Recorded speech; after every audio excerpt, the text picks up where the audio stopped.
Welcome to Coffee and Divination, a podcast about the arts of obtaining hidden knowledge in changing times. Join me, Joanna Farrar, to chat with experts from around the world on tarot, runes, geomancy, and the many ways divination can help us navigate and plan our paths ahead. Hello and welcome to Coffee and Divination. I'm extremely happy to be welcoming my guest today, Lilith Dorsey. Lilith is a diviner and author who's a resident of the great city of New Orleans, a city known worldwide for voodoo and hoodoo. Lilith has a rich background in Afro-Caribbean and Native American spirituality and has edited and published the Oshun African Magical Quarterly, filmed and produced the documentary Bodies of Water, Voodoo Identity and Transformation, and co-hosted the YouTube show Witchcraft and Voodoo. They were also both choreographer and performer for jazz legend Dr. John's Night Tripper Voodoo show.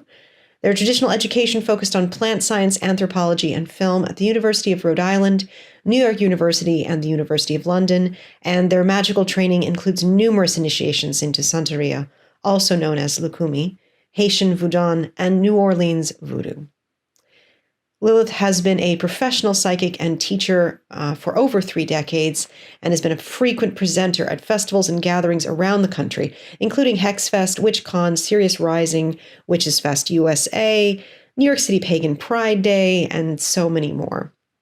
Lilith is the author of the best-selling Orishas, Goddesses, and Voodoo Queens, which was published in 2020, and Voodoo and African Traditional Religion, Warlock Press in 2021, as well as Water Magic, which was released by Llewellyn just recently.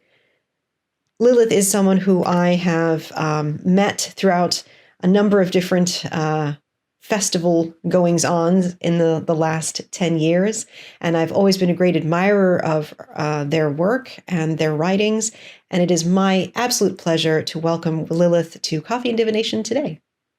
So thank you, Lilith, for being here with me. I've been really looking forward to this conversation and to having you on the show for a really, really long time, actually, since really when I first started this podcast. You were on my initial list of people I wanted to ask. So I am so happy that we can do this today. So thank you for being here. Oh, thank you for asking me.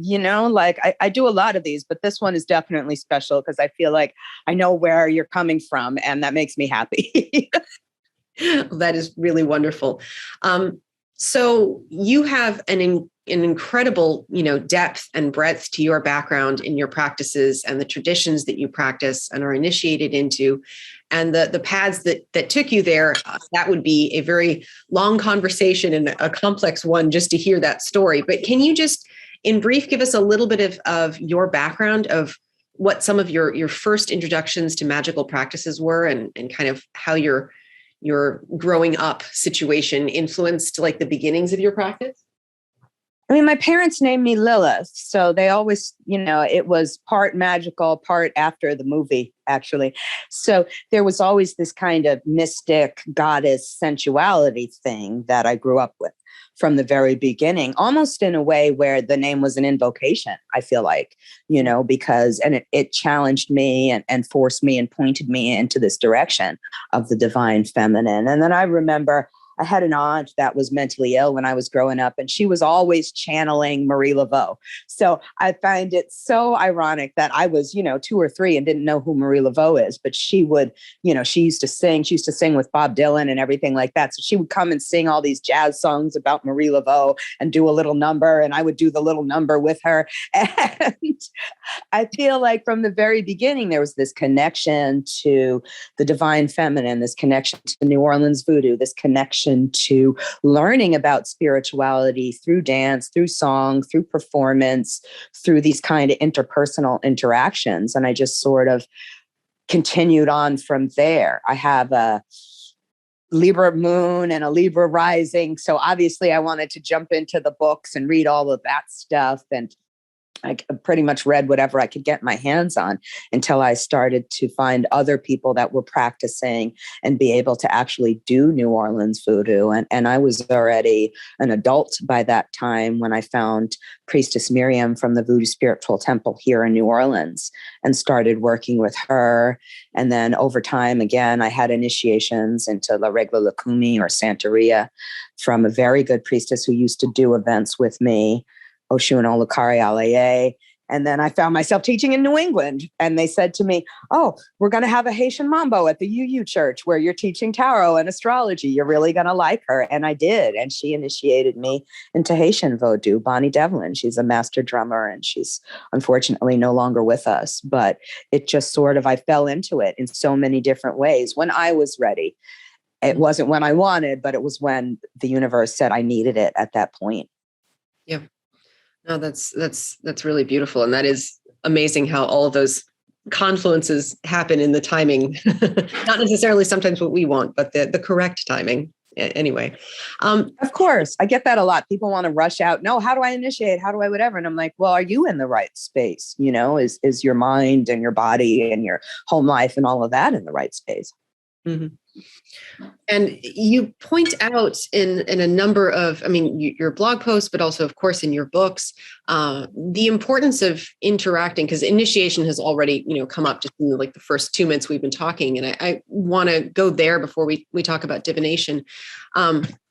You speak about how it's very important for people to interact, with these various spirits that they might be drawn to, with these various traditions, to interact in a respectful and, appropriate manner, and that syncretism and being able to get drawn to and then draw from lots of different traditions is something that is a part of our melting pot culture, but obviously that is very also then tied to appropriation and not interacting in a respectful manner. So I was just wondering if you could talk to people about that importance of of initiation and what it means to you to interact with some of these spirits and traditions. I think the main difference is when we look at something like La Regla Kumi, the history goes back to, there's records of Shango BCE. So we're talking about an energy, an entity that has been worshipped continuously for almost 2,500 years. So there's a right way to do it. We don't need to reinvent the wheel. And I think with modern paganism, modern witchcraft, there was not this continuous lineage. So a lot of people are sort of reinventing their practices and discovering new things for themselves because we don't have this thousands of year old tradition of what happened and what people were doing. And it's sad, but that's just the reality of the situation. I think when people get in trouble is they try and take that, oh, well, I'm going to put this Orisha on my altar, or I'm going how it's done. And the reason we join a spiritual family is for them to show us how it's done.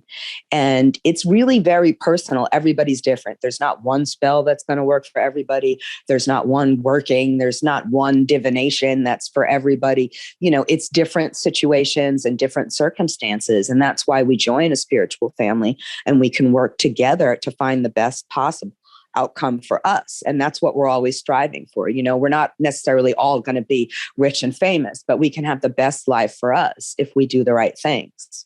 Mm-hmm. Yeah, absolutely.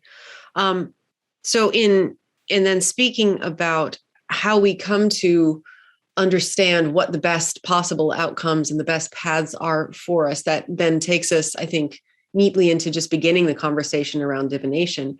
What were some of your first experiences with divination? What were you drawn to? You already mentioned that there was magic and different things happening around you when you were very little, but for you, where did that start? It started with tarot cards. I think like a lot of witches out there, I wanted to know what was going to happen in different circumstances in my life, love, money, health, family, relationships, all of these things, and I thought, oh, well, I can get tarot cards and I can learn that. And I did the normal thing where I would read obsessively all the time and just sort of uncovering what that meant for me. Now I also use dowsing rods. I'm one of the people that really likes them. A lot of my family is really big on dowsing. I don't know if that's because we have, Welsh Celtic heritage or just because it works for us. But, I like to do that as a yes, no. I think everybody needs a good yes, no. But when I joined the ATRs, the various traditions, there's a certain protocol for readings. There's initiations you get, certainly in Lukumi, where you can then do your own readings for yourself after you've gotten these initiations. So that was a slow process. It was a process where, again, it's like, oh, first I learned I'm eating scrambled eggs. First I learned how to make scrambled eggs. Then I could make an omelet. Then I could make crepes. It gets more and more difficult once you master the early stages. So for me, it was just this gradual learning of different types and techniques that I could learn on my own to now I know how to interact with others when I need a reading, and I know when I can do it for myself. Mm-hmm. So when you were first reading, was that, we're talking Rider Waite type of deck and the usual? My mother had a hard copy of the Toth book, which she still has it, actually. I hope it doesn't get destroyed and it gets passed down to me. So I did have a Rider Waite deck, but I also had the Toth book, which some people think is a bad thing for beginners. But in a way, I kind of like it. I just love the artwork on it. I just think, and I love Crowley's meditations of it. And that's, again, a weird thing, I think, for a voodoo person to say, but just the magic of his words, it appeals to me as a writer. It appeals to me as a ritualist. There's something in the magic of the way that he writes those descriptions where you really are kind of like going on journey work through those cards, and then combined with the artwork, it's just such a beautiful thing. So yeah, I did that. But then again, I had all the beginner books. I had the Rider Waite deck. I had some other decks that spoke to me. Now I'm on 2 decks. I'm on what was originally called the Brown Girl Tarot. I'm not sure what it's called now. It was a limited edition. And I was also on the Tarot of the Boroughs, the New York City tarot deck created by George Courtney and Courtney Weber. So I'm the high priestess in that, which was cool. I was like, I want to be the high priestess. Yes, that's a beautiful, really interesting deck. So, and it's very, very appropriate. And I love it. And can I just say this? Because I can hear him in my ear. My friend Omir is on a lot of those Pentacles cards, and he passed away. So again, it's like this year from COVID back in May. So for me, it's like, this is more of a continuum connection to the spirituality of who he was, because he's actually portrayed in those cards. And now it's like, when I do a reading with those cards, it's like a little visit from him. But he wanted me to say that because, he still wants attention, even though he's on the other side. And I mean, that really then neatly brings up when you're doing readings with various decks, you already brought up like Crowley's meditations and kind of, sitting with those cards. And then on the other side, like with the deck and your friend and how he sort of like speaks to you through those cards. Has your relationship, do you think, to how you conceive of who's speaking to you through the cards, or, through like the medium of dowsing or whatever you're using, changed over time? Or did you kind of always have a sense, that you knew what you were dealing with, or do you still feel like it's still very mysterious in that sense? It is in flux, and it fluctuates all the time. And, I started out with one of my favorite recommendation books is, After Jung and the Tarot, because we need to understand the archetypes, right? Like that's really what we're getting at when we're looking at some of these images, especially the major arcana, is this, the books that compare lots of different decks, because depending on the deck, you're going to get a different meaning out of it. You know what I mean? And that's a different person's take. So when I was starting out, I really wanted to learn all the meanings. And when you do that, you can see that, you could have 200 different meanings for a single card, and each situation is going to mean something different. So, I think that over time I've learned more, but it's also that helped to sharpen my intuition. Is this on the table when I see this card? Is this something that I should say to this person, out of the 200 different possible meanings? And I did a deck, which I don't know if you ever took this class. I do it as a workshop. It was never published, but I did a deck based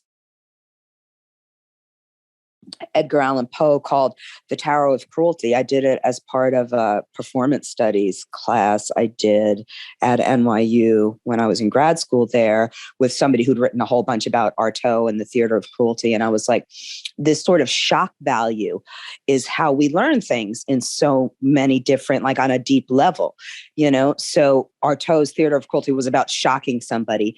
And my tarot of cruelty is about shocking people in a way that they understand these cards and these meanings almost viscerally. And it doesn't matter if you're 2 years old or if you're 102 years old. If I eat this thing, if I smell this thing, each of the cards has its own food. It has its own musical note, which I know you'll appreciate. It has its own, scent, aromatherapy. So even if I'm 2 years old, maybe I don't understand, oh, this is what this card is, but I understand what I feel if I eat this thing, or if I hear this musical note, or if I smell this scent. So that way they can gain a meaning that is personal to them and use that in their divination practices for themselves and others. So I think I did that maybe 20 years ago now, but I always wanted to have it as a big gallery show so people could just sort of walk through the cards and experience them as a sensorium coming at them from all different directions. That would be absolutely, absolutely beautiful and very powerful, I'm sure. And I love how you've brought in the fact that this is, there's a lot of different entry points to like cards and all of this work. And the entry points can be through a lot of different mediums. It's scent, it's color, it's sound, it's right. More than just like a static card that exists sure as one thing. Definitely. It means everything and nothing at the same time, and that's the beauty of it. Yeah. And you also, of course, have a background in performance, quite a bit of it. And you are, film studies person and have a lot of, media experience and a lot of background in that. How do you see that some of your, I'm as a leading question, I think it does, but I would please hear what you think.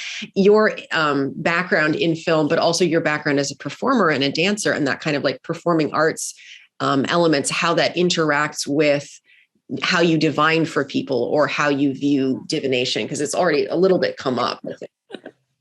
Definitely, because again, I think that there's a way in which we're storytelling. We're presenting a series of ideas. So even if it's just one-on-one, and for the past year, it's been one-on-one with me doing divination for people through Zoom or something. You know what I mean? Yeah. And so that has done things where it just sort of, I have to get this point across. I'm not necessarily in the same room as the person. How does it turn into a story? How does it turn into something where they're going to really understand what I'm saying? And if I was just sitting there talking like this, or some of the people I know just type it out, like that's much harder for me to get the message across to somebody. And I think that the delivery is how people are going to really understand. So I focus on that. Mm-hmm. And I focus on that a lot. And that makes me, like I've done things where I was, the ritualist, dancer, choreographer for Dr. John at Bonnaroo. If you're on stage in front of 30,000 people, how are you going to get that spiritual message across? That's very different than a one-on-one person, but it's still something that you can do creatively, artistically, and everybody can get what they need out of that situation. Mm-hmm.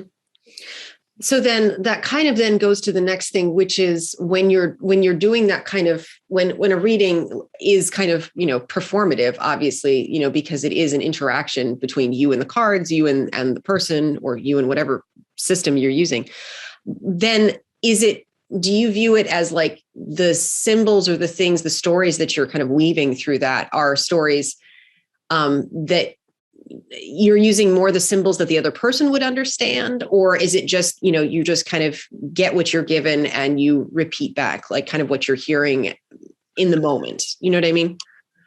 I think it's a little bit of both, and there's certainly been times, I'm going to get serious here. So there's trigger warning for anybody. I remember doing a reading for somebody And it was definitely a abusive situation. And normally that would not have been the thing that came to the top of my mind with the card, but there was just something I was picking up. And I was like, look, I'm sorry if this is not what's happening, but this is a really uncomfortable, abusive situation that we're talking about. And he was like, oh my gosh, 100%, you're right. Like I was scared to say it. I was scared to divulge that to you, but sometimes you just have to say that, because every time that's happened to me, it's been 100% right. And that's what the person needed to hear in that moment, even if it is difficult or uncomfortable, because that's what people come to a reader for a lot of the time, But yeah, it's still certainly guided by what I'm seeing, but it's also guided by something else, where sometimes I'll just have this intuition in my head where it's like, okay, say this thing to this person, even though it sounds like the craziest thing you could possibly imagine.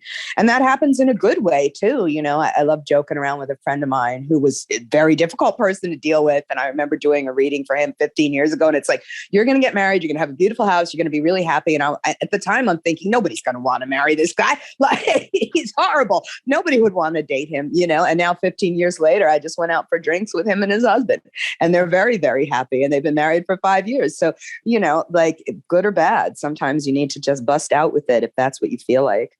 Mm-hmm. Yeah. So then that also brings up when you get readings for people that are very challenging, or let's say, the cards themselves are kind of frightening to people in some way, what you're showing to them is difficult. And I feel like sometimes, that's very important to hear what the cards have to say in a way. Sometimes not getting the happy news is the more important reading, because then you can do something about it afterwards. But how do you kind of view, or like, challenging cards or challenging readings? Is there a way that you try to, frame that for yourself or for people you're reading with or reading for, or do you just kind of present what you get and let people sort of sort that out for themselves after the fact? I think when I first started, I presented it and let people sort it out for themselves. And there were a lot of really difficult situations that people had to deal with. Like right now, I will not do a reading for two people at the same time, even if it's just friends or siblings or a couple or anything like that, because I had done a reading for a couple where, one partner was going to get a whole bunch of money and leave the other partner. And he was all happy about it. She wasn't trying to hear that. So I was like, okay, that's the end of this. We're not having this anymore, and actually I used to do a money back guarantee too, which I still would do if somebody really genuinely wanted their money back. Mm-hmm. But I was doing a reading for somebody who was, very, very pregnant, ready to drop. And her partner was, not being honest with her and being dishonest. And her whole family was being dishonest with her. And she didn't want to hear that either. So I just gave her money back. I was like, look, this is some hard information. And I know you're not trying to hear this right now, and I certainly know you don't want to pay for it, but you need to hear it. So, but now I sort of put a framework on the cards, which I do with all my magic. And I put a framework on the cards before we start. If there's nothing somebody can do about the situation, then we don't need to see that. You know what I mean? If it's going to be something bad is going to happen next week, but you can't change that, let's leave that off the table, because that's just going to make the time between then and now more painful, more difficult. There's nothing anybody can do about it. If it's something where somebody can change it or do something about it, then let me show them the way to make this the most positive experience possible. There was one reading I did once for a friend of mine, and it was pretty much all the worst cards you could get. And just through talking to them, we had thought it was something related to their family. And it turned out they were going to be in a horrible accident the next day. But again, he could not have processed that at the time. And there was nothing we could do about it. He was fine in the end, but it was, really traumatic. And I don't think telling him 2 days before that something traumatic was going to happen would have helped the situation. Yeah, no, absolutely. And when you do get more challenging readings, either for yourself, maybe it's more appropriate to ask for yourself, in that circumstance, are there ways that you will try to work with the situation? Like, I know some people will then divine on, is there a way that I can mitigate this or prevent it, like offerings or magic that I can do, or is that something that you do for yourself, or would you advise it for other people? How do you view what we can change and like how we figure that out? Because obviously, you're a witch, I'm a witch. we do magic to try to improve things, but sure. Interact. Because like you said, well, I mean, yeah.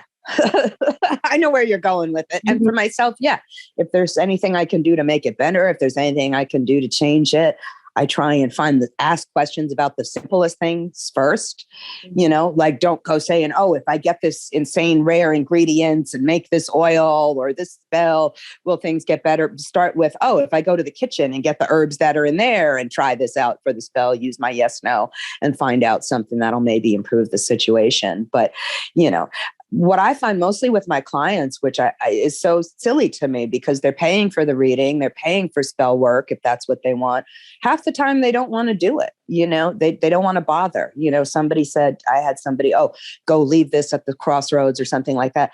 Oh, well, what if somebody sees me? I was like, what if somebody sees you leaving some herbs at the crossroads? What's going to happen? It's not illegal. How bad do you want it? Like that. This is not, go to the graveyard at midnight, dig up some skulls. I mean, I wouldn't start there anyway. So, but people get so embarrassed. You know what I mean? I had somebody else say something about, oh, well, I do a lot of traveling, so I can't light candles. And I was like, if I really thought I needed to light a candle for something that was really important in my life, like I'd go outside and light a candle. I would light a tea light in the sink while I'm watching it for 2 seconds, like I would do something like that. Like to me, if there really aren't any substitutions, if something is important enough for you to accomplish what you're trying to do.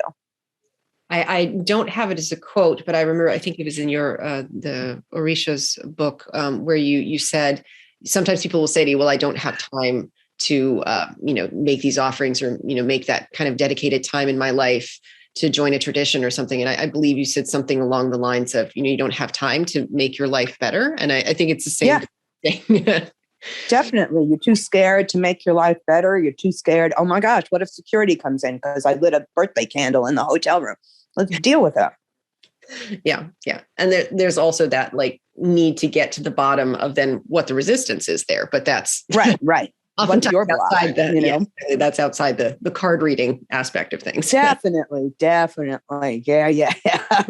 And most of the time it's something practical too. If somebody's having a problem, I'll be like, well, have you called, this city official or have you called this person or whatever? Or have you done the other practical things to fix the problem? And people be like, no, I don't want to do that. And I'm just like, you have to do that too. You can't just sit there and light a candle and hope you're going to get a job. You've got to put in applications. You've got to call people. You've got to go to an interview. All of these other things have to happen too. And I think if people are really being unsuccessful, they have to look at that portion of their lives as well. Yeah, 100%. When it comes to people's questions, I think the importance of asking the right question in order to get a useful answer is really important. And I was wondering how you give people advice on how to find the right question. For example, like if somebody comes to you and they have a question, but do you help them kind of try to phrase it better before you will read for them? Or do you just kind of let them bring what they're going to bring in terms of wording? I usually help them phrase it in a way that's best for them. I know that sounds a little weird, but, if you're looking for a situation, my godmother used to say, and we used to do a panel divination discussion about this, me and her and Dorothy Morrison and some of my other friends. And it would be like, is this thing for my most highest good? Like, is pursuing this relationship or this job or this home or whatever it is going to be for my most highest good? Because it's not necessarily about what you want. Like we were saying before, it's about what you need in this situation. We were both, before we started, we were talking about moving, and anybody who's bought a house knows it's like, oh my gosh, you think this is the one, and then you think this is the one, and then you think this is the one, and then you get completely depressed because none of those were the one, and then you find the one, and it's like, it's perfect because this is the one you got, and the universe was waiting for it to fall into your lap like that. And it didn't necessarily mean that those other ones, were 100% right for you. You don't know what would have happened. Maybe you would have got that one and it would have flooded, or it would have gone on fire, or somebody sketchy would have wandered in the middle of the night. Like, you don't know what would happen. And the same thing with relationships or jobs or school or whatever it is. Mm-hmm. There's a thing that's going to be best for you. And that's what we're looking for. We're not looking for what you want. You know what you want. And you'll be happy if you get what you need. Yeah.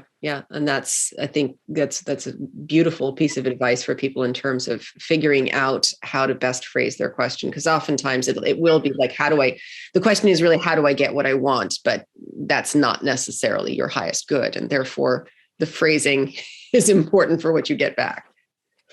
Yeah. I mean, I talked about it in my Love Magic book because, my friend who actually used to do this panel with me, he had somebody who they wanted this relationship. They had, burned candles for this partner. They had done readings. They'd done everything they could think of, got bits of their hair. And they ended up getting together. And then both of them were dead of AIDS within 6 months. So maybe that wasn't the best thing for that person. It's what they wanted, but now they're dead. Mm-hmm. Yeah. Yeah. It is a very, very serious matter. It is not, not a game as I think it is really important. No. In a lot of different ways, but it's very serious business. It is. And, if they had gotten the partner that was better for them, that allowed them to live a life that was, long and healthy and fruitful and full of love, then that probably would have been better for them. But they wanted what they wanted,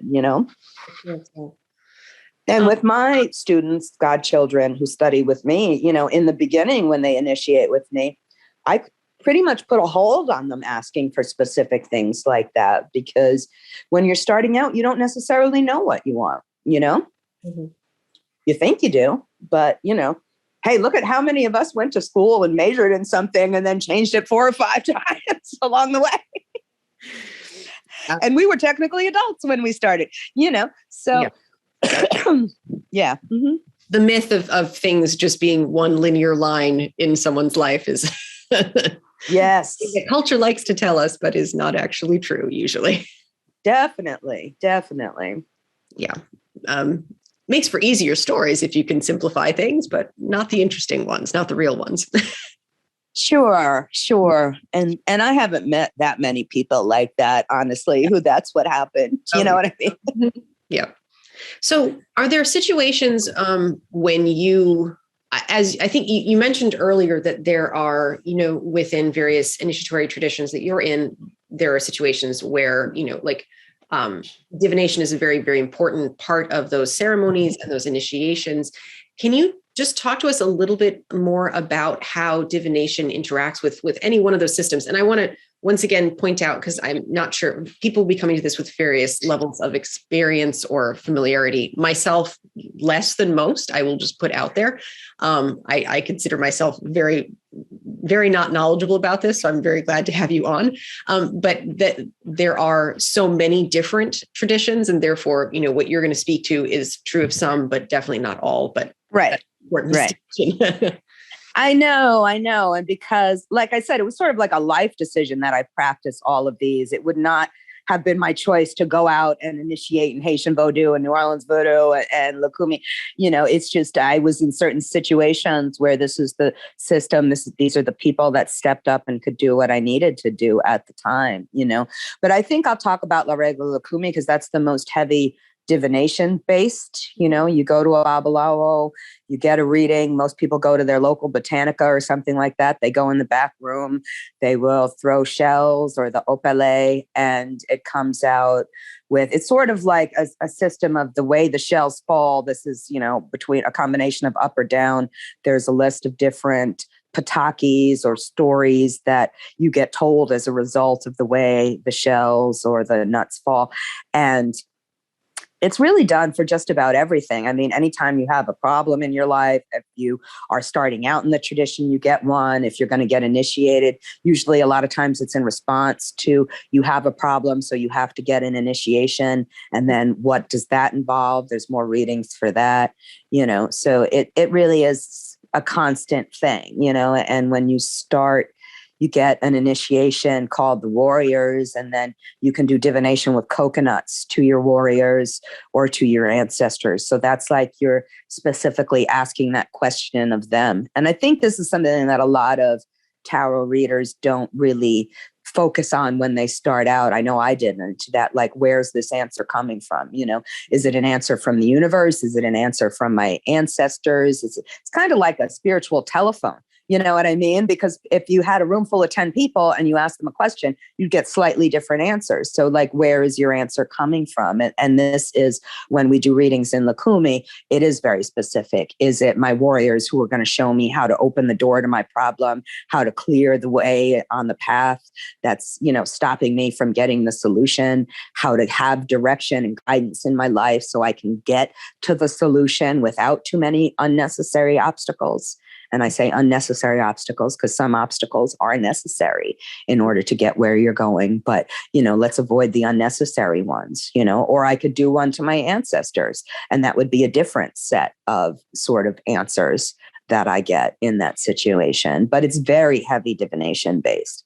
I'm not going to say every day, but certainly every serious life situation that you're going through, you get a divination. Mm-hmm. Yeah. And I think what you were saying there about knowing who you are asking and being aware of that is something that a lot of times people don't think about. They just kind of throw the door open, and perhaps sometimes you can get answers that are not from the type of spirits per se, or the type of knowledge that you need for your situation at that particular time. Right. Yeah. Right. And Definitely. When you read for people, for like, if a client, if somebody just needed a reading from you, are there particular spirits that you always go to for a sort of like general reading? Or, I mean, if it's something you can talk about, obviously. Yeah. I mean, I usually read with the New Orleans Voodoo Tarot, my priest, Louis Martinet, and a woman here, Mambo Sally Ann Glassman. They did the deck, he did the book, and she did the art. And then she came up with her own book about it later. But anyway, so that's the one I just use most often. And I think because I practice New Orleans Voodoo, that's what the roots of my tradition are. I have my own New Orleans Voodoo type house. So when I look at those images, it's like that's my go-to set of Loa and Orisha that I interact with, because this is where my spiritual roots are. Mm-hmm. And they help me understand it. But if somebody wanted another deck, like I said, I'd be fine with that. There's a lot of really fantastic new ones that I love. I mean, I love the Dust to Onyx Tarot. Courtney Alexander came and stayed with me when I still lived in New York. Mm-hmm. They're absolutely fabulous. And, having a fat, queer, black tarot was amazing. And yes, the images are just so beautiful, and I think that this whole inclusivity thing was something that was lacking in tarot for the longest time, so I'm happy to see that. Mm-hmm.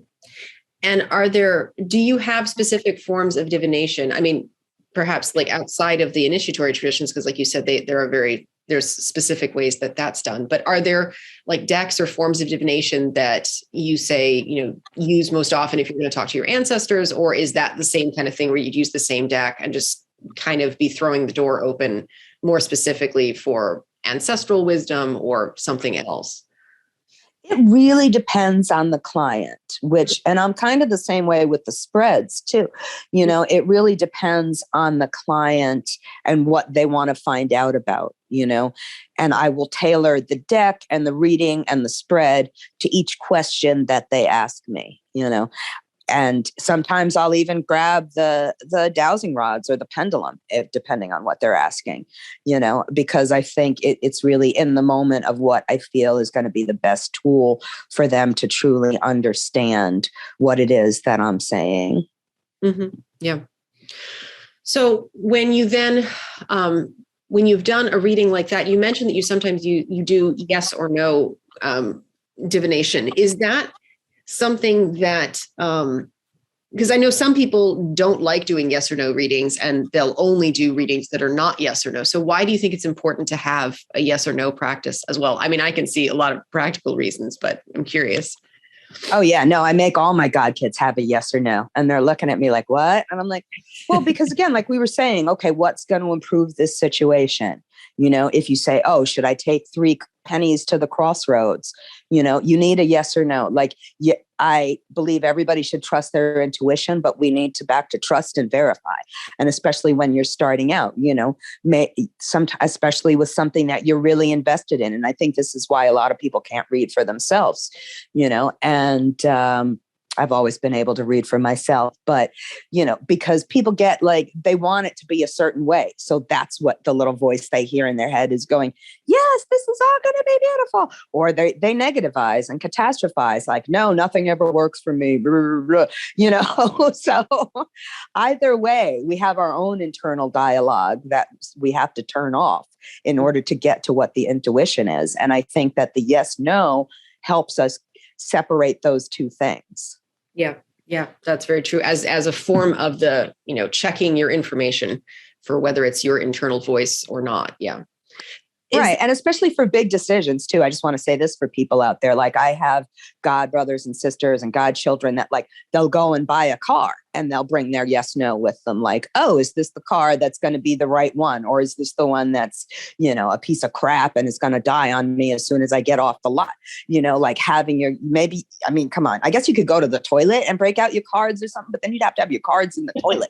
Like, that's not a situation where it's convenient to do a full spread, but you still need an answer in that moment. Mm-hmm.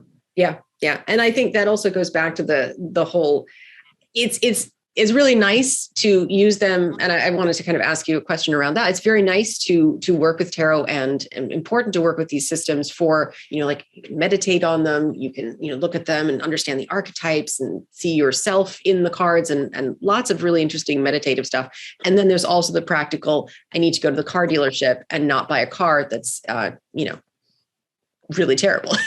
Yes. Uh-huh. Mm-hmm. Yep, definitely. And I think that's true when you think of all the things in your life. You know what I mean? I always tell people who are looking for a job or dealing with some bureaucracy, there's a right time to deal with it, and like when everybody was trying to get unemployment at the beginning of the pandemic, people be like, oh, I called for 17 hours. You know what I mean? Or you could take out your yes, no. If I call at 10:53, will I get a person? You know what I mean? Because there really is that element of luck, and you need to get that tiny little piece of a window where you're going to be successful. Now, you could spend 8 hours on the phone trying to get a hold of somebody, or you could do the reading and find out exactly when the right window to call is so you can get through. Yeah, no, absolutely. We brought it up a little earlier. You've said, you don't have trouble reading for yourself. That is awesome. Are there any situations that you would say, you know what, on this, I need to ask somebody else? Like, I'm going to go to somebody else for this to answer my question. I think when there's situations, especially with spell work, where whatever I'm doing is not having the desired result and, whatever, not to be, this is just how it is. There's only been a couple of times that's happened in my life, in the past maybe 30 years, but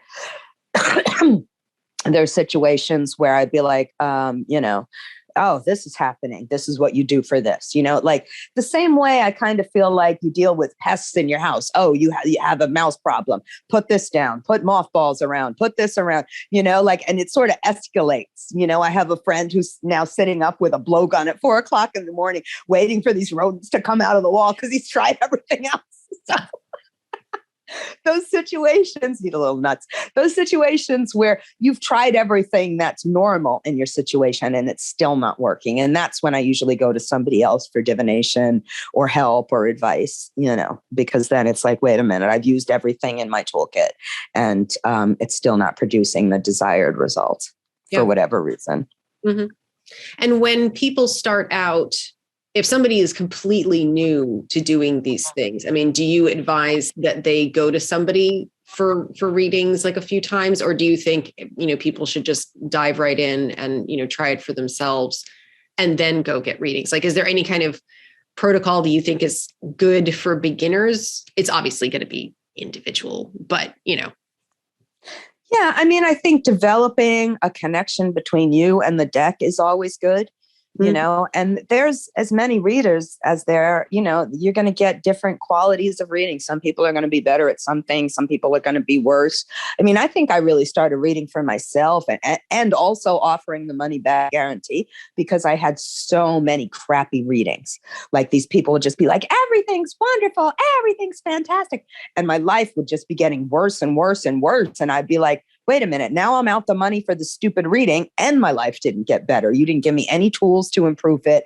And it's just getting worse and worse and worse, And so that's why I did that. So I think better to really understand them yourself and understand what it means. One of the things I recommend is, pick a card for the day. See what that means for you for the day. Oh, okay, today I got the Chariot, and then, I missed the subway, and then, these other things happen. This is how this manifested for me. This is what it means for me uniquely, or alternatively, put it under your pillow at night. What did you dream? How did it make you feel? So you're totally getting that kind of connection with that imagery, that vibe of that card for yourself and what it means for you. And then if you want to, go out and get a reading from somebody else and see what it means for them. But do it as a sort of backwards kind of thing. Instead of saying, oh, what do I need to do to get this job or this person or this situation? Just be like, give me the card for today, and then see what today is. Yeah. Yeah. But then that goes back to the thing we spoke about earlier, which is, taking time for that, because then you have to then take the time to, after the fact, analyze the fact that you missed the subway, yes, got the Chariot reversed, or whatever the case may be, because you can't just pull the card and then forget about it. If you don't spend on the back end, you won't put those pieces together, which I think is sometimes, it's work. Miss that. Yeah. It's work, and but all good things are work, like you could go to the fast food restaurant, or you could make something from scratch. What's going to taste better? What's going to come out better? Yeah. I think the second one. I love that you include recipes in a lot of places in your books, because always. Yeah. Mm-hmm. Always. I mean, my daughter, she's like, now she's off, working for all these Michelin star chefs and everything like that. Mm-hmm. I was always a foodie family. And for me, I think food is something that people can understand. We all understand food in our own special ways. So when with questions, there's something that comes up, not often, but sometimes, where the cards or the system of divination will kind of spit something back that maybe doesn't necessarily relate exactly to the person's question. Is it the kind of thing where you think that sometimes the cards answer the question that the person needs to have asked, even if it's not the one that they did ask? Or do they just, straight up answer, well, you asked a stupid question, so you'll get a stupid answer, kind of thing? It happens both ways. I think more often that, like, sometimes people will be scared. Do a lot of readings for people who've never gotten a reading before, which I can't even fathom, like I said, because I've been reading for 4 years now almost. It's like, what? You've never gotten a reading? So they don't know how to ask, or they're scared to ask, or whatever. So that'll show up what they really wanted to ask, but were afraid to. Or sometimes, you're right, it will show up that this is what they need to know about. Back now, if somebody comes to me for spell work, I tell them they have to get a reading first. But when I started, I didn't. And I had a woman who wanted a spell to win the lottery because she had to pay a gas bill. She had to overdue a gas bill. So she was all worried about this. And I talk about this in the book. So she got the spell and she won, I think, $500, paid, because it was like her energy was like, this is the worst problem I have. But in reality, she had a much bigger problem that was around the corner, and she didn't ask that. So I like it when my clients ask me, is there anything else I need to know? And this is something that's, when you get a reading in the ATRs, that's always part of the reading. Before you end the reading, it's like, is there anything else that needs to happen in order to keep this person safe or on the right path, or that kind of thing, And sometimes it takes forever to figure out what that is, but it needs to happen. Yeah, no, I think that's really, really important, because otherwise we can get so focused on this one tiny slice of that we're really concerned with, and we've missed a huge thing that the spirits may be saying, yes, hey, you need to pay attention to this instead. Yeah, definitely. I mean, it even happens to me. I think I know what my problem is. And then it'll be like, no, you have this other problem that you didn't know you had. Mm-hmm. Oh, okay, great. But that's life. You know what I mean? Like, I have a friend that went in, something was wrong with her ankle. Turned out she had to have a kidney transplant. I thought my door frame was a little wonky and needed a piece of wood under it. Turns out my whole floor had a giant hole under it. Like that can be life sometimes. You think it's something little and it turns out there's something major that has to be addressed. But hooray that you decided to pay attention to it. Otherwise, you wouldn't have noticed that there's this huge issue. Oh, 100%. Yeah, no, that is very, very true. When you kind of have a question for yourself, you mentioned, sometimes reading daily. Do you practice like do you have a daily divination practice? Do you do this more just when questions come up, or, kind of what's your practice around some of this stuff? I mean, I did at the beginning have a daily divination practice, but I think now it's more situational. It's more that, I have this thing that I'm dealing with. It's New Orleans and we just had a hurricane. So lately it's been like, I have this house issue that I'm dealing with. And let's see what's happening, or some other, again, I have this FEMA issue that I'm dealing with, bureaucracy. Such a joy, such a joy. But yeah, as of now, because things have been so upside down around here, I only do it if there's an issue, but it still ends up being probably about 3 or 4 times a week that I do a reading. And then I do divination with my warriors or something like that, less frequently, but still, again, every time there's a big issue. Mm-hmm. So are there any particular, you mentioned the challenges of people kind of not being ready to hear something. Are there any other challenges that you found in reading for people that you've developed kind of like ways of dealing with over time? Is it more just that the challenge is usually in getting to the right question, or in, getting them to be able to hear the answer, if you know what I mean? I think it's hear the answer. Definitely. And I know there are a lot of readers out there that charge by the minute, and I gave up doing that because there was always somebody who wanted one more question or one more thing or something like that. So now I just do, as many questions as you can fit into maybe 30, 45 minutes, and I talk really quick, as you know, New Yorkers. So, but there's still some people that will ask me the same question, like a different way 4 or 5 times. And I'll have to say to them, we addressed this already. I'm just going to tell you the same thing a different way. You know what you're supposed to do, and, go do those things and then come back and we can talk about it again. But I always give somebody something actionable to do, because I think that's very important, that somebody has some action to take just to get out of the worry or the obsession or even the focus on whatever the problem is, and turn it to actively doing something to help with a solution. Mm-hmm. Yeah, no, I think that is really beautiful, because I think sometimes people will envision reading cards or doing this kind of work as a little bit passive, which it absolutely is not. I don't think. No. Then it is actually very active and needs to then move into the real world, Sorry, not the correct terminology, but it needs to move into their daily lives in another way. Right. Besides just sitting down and hearing something cool or scary. Yeah.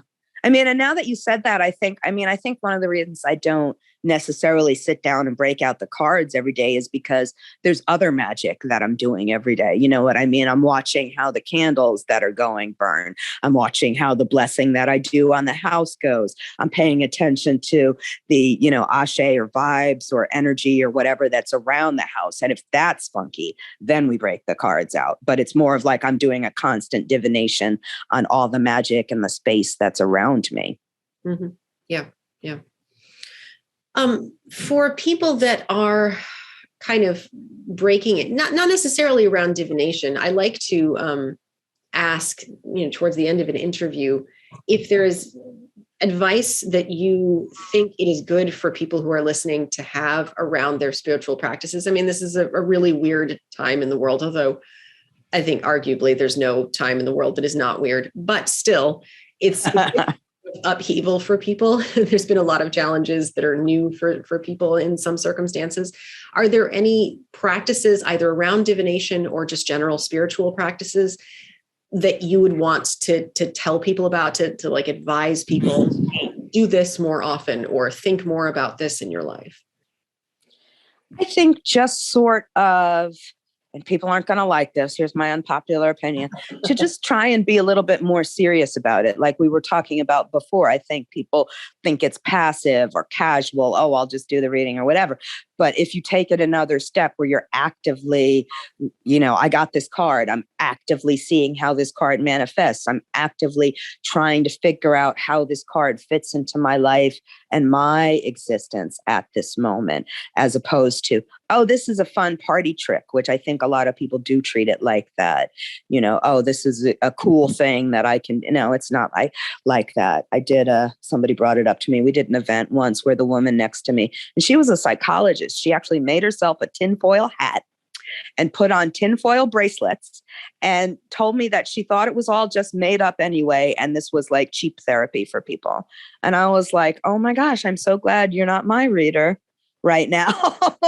She didn't even look at the card. She didn't even, they were just there. So, people thought she was, reading something. She had no idea what they meant. Wow. So I don't, and I'm not trying to yuck anybody's yum. I believe that people have intuition. I've mentioned it lots of times, but strengthen that with some solid scholarship and it will help you so much more. If I'd never, back to the cooking analogy, if I'd never cooked and I walked in the kitchen, oh, salt looks like sugar. Maybe I can use one instead of the other. No, they're very different things. So once I know the difference between those two things, and I know that this has to go into a recipe and this has to go into a recipe, it's going to taste better. The people who rush out and just make it all up and go with their intuition, they remind me of little kids making mud pies. And that's great. And that's fantastic. But I'm not going to eat that. Mm-hmm. Yeah. I'll get sick if I eat this thing you made with rocks and stick and mud from the yard. And then knowing that you would get sick from that is, I think, sometimes very important. And yeah. And in our modern spiritual world, I think sometimes that is lacking because people are looking around for things and they're looking for answers. They're looking for traditions. And sometimes they don't necessarily have enough information to make good decisions around that. Right. It's very possible. Yeah, that is beautiful advice. Definitely. I appreciate that. You have mentioned that there is, before we started, you mentioned that there's a book that was just republished after a very long time. Can you tell us a little bit about that work? Yes. I'm so excited about it because it was not technically out of print, which technically out of print would have meant that I'd get the rights back and I could republish it. But my first book was Voodoo and Afro-Caribbean Paganism, and it was published in 2004, I believe. And it was just re-released by Warlock Press. The new title is now Voodoo and African Traditional Religion. It's a completely new book. Like those who have read the first one picked it up and went, you rewrote this entire book. So even if you do have the first one, this one is updated with 15 years worth of life and ritual and practice and scholarship too, that went into, updating this book. And it's a great beginner book for people. I think, like you said, there's a lot of different traditions that I'm talking about: Haitian Voodoo, New Orleans Voodoo, Lakumi, Ifa. There's a lot of different African traditional religions out there. And if you're not familiar with it, you might not understand what the differences are, what the similarities are.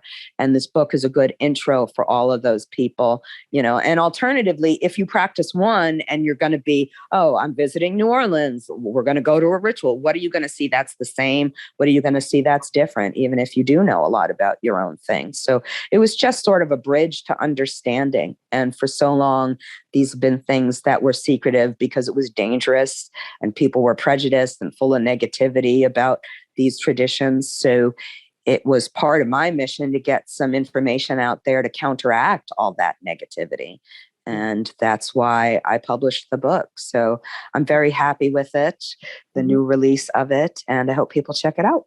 Yeah, definitely. I will, of course, link all of your books and all of your works in the show notes for people to make sure that everyone can find these things. Are there projects that you're working on, or things that people ways that people can interact with you, courses or readings or things like that? Where can they find you and find out about your work? Oh, that's cool. Well, they can always check my lilithdorsey.com website. That will tell them about appearances that I'm doing. I'm excited now. We're going to be doing the main ritual for Winter Star. That's going to be online, so people can see that. But it's going to be sort of this like voodoo sci-fi extravaganza film thing that we're going to be working on over these next couple of weeks.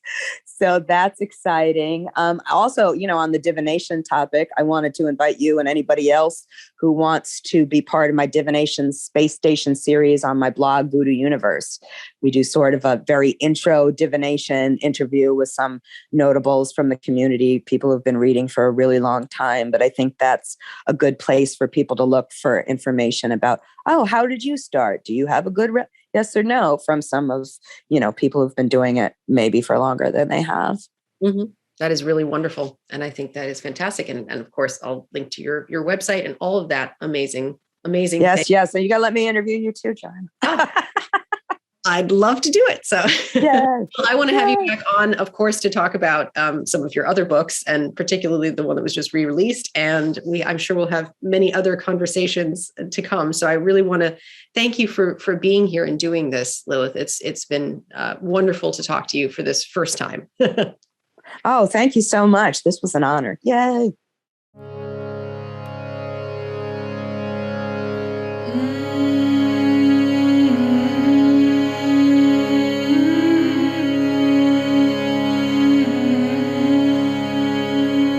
Black moon above, stars overhead. Don't you